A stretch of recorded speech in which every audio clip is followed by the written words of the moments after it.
లోక్సభ ఎన్నికల వేళ బీఆర్ఎస్ కు బిగ్ షాక్ తగిలింది. వరంగల్ ఎంపీ అభ్యర్థి కడియం కావ్య పోటీ నుంచి తప్పుకున్నారు. పార్టీపై వస్తున్న అవినీతి ఆరోపణలు, నాయకుల అనేకత వల్ల పోటీ చేయనని చెప్పారు కావ్య. లోక్సభ ఎన్నికల వేళ బీఆర్ఎస్ కు బిగ్ షాక్ తగిలింది. వరంగల్ ఎంపీ అభ్యర్థి కడియం కావ్య పోటీ నుంచి తప్పుకున్నారు. పార్టీపై వస్తున్న అవినీతి ఆరోపణలు, నాయకుల అనేకత వల్ల పోటీ చేయనని చెప్పారు కావ్య. ఇక వరంగల్ బీఆర్ఎస్ ఎంపీ అభ్యర్థి కడియం కావ్య పోటీ నుంచి తప్పుకోవడంపై మరిన్ని అప్డేట్స్ కృష్ణమోహన్ అందిస్తారు. కృష్ణమోహన్, వరంగల్ ఎంపీ స్థానంలో బీఆర్ఎస్ పరిస్థితి ఏంటి? కావ్య పోటీ నుంచి తప్పుకోవడానికి ప్రధాన కారణాలేంటి?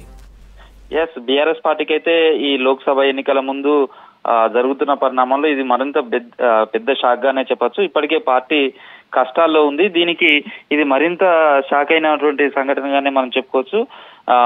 వరంగల్ లోక్సభ అభ్యర్థిగా బీఆర్ఎస్ పార్టీ నుంచి బరిలోంచి తప్పుకుంటున్నట్టుగా కొద్దిసేపటి క్రితమే ఆమె కేసీఆర్ కు లేఖ రాశారు.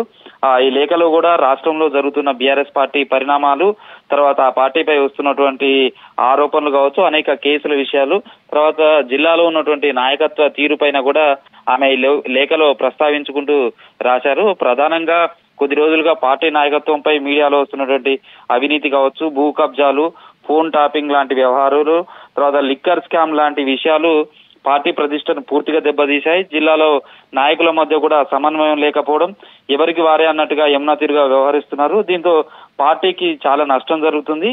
ఇలాంటి పరిస్థితుల్లోంచి తాను పోటీ చేయడం అనేది సరైన పరిస్థితి కాదు. కాబట్టి ఈ పరిస్థితుల్లో తాను పోటీ చేయలేనంటూ కూడా పోటీ నుంచి విరమించుకుంటున్నట్టుగా ఆ లేఖలో పేర్కొంటూ కేసీఆర్ కు లేఖ రాశారు. పోటీకి సంబంధించినటువంటి అభ్యర్థిగా అవకాశాన్ని కల్పించినందుకు మాత్రం కేసీఆర్ కృతజ్ఞతలు చెప్తున్నాను. కానీ పార్టీకి ఉన్నటువంటి పరిస్థితులు, ఇప్పుడు ఉన్నటువంటి ఫోన్ ట్యాపింగ్ కావచ్చు, లిక్కర్ స్కామ్ కావచ్చు, ఇలాంటి వాటన్నిటితోటి పార్టీ ప్రతిష్ట పూర్తిగా దెబ్బతింది.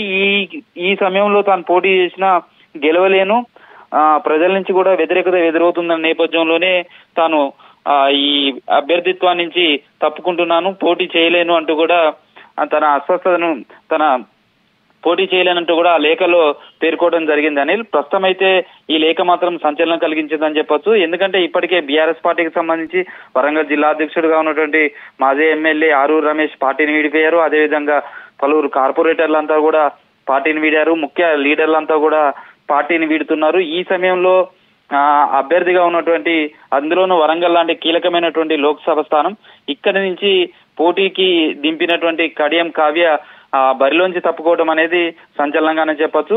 ఇది పార్టీకి చాలా నష్టమైనటువంటి విషయాన్నిగానే భావిస్తున్నారు. ఎందుకంటే కడియం కావ్య తండ్రి కడియం శ్రీహరి శేషంగన్పూర్ ఎమ్మెల్యేగా ఉన్నారు. ఒక ఎమ్మెల్యే కుమార్తెగా ఉన్నటువంటి కడియం కావ్యను అభ్యర్థిగా ప్రకటించారు. ఆమెను అభ్యర్థిగా ప్రకటించే సమయంలో కూడా పార్టీ నుంచి తీవ్ర వ్యతిరేకత కూడా ఉంది. ఇక్కడ ఉన్నటువంటి ఉద్యమకారులు కావచ్చు, పార్టీలో పనిచేస్తున్నటువంటి అనేక మంది ఆమెను అభ్యర్థిగా ఎంపిక చేయడం పట్ల నిరసన వ్యక్తం చేయడం, అనేక మంది రాజీనామాలకు కూడా సిద్ధపడ్డారు.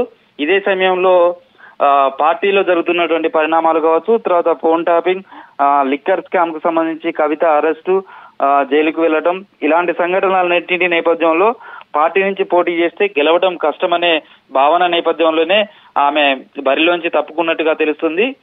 ప్రస్తుతం ఆ మేరకు కేసీఆర్ కు లేఖ రాయడం జరిగింది. అనేది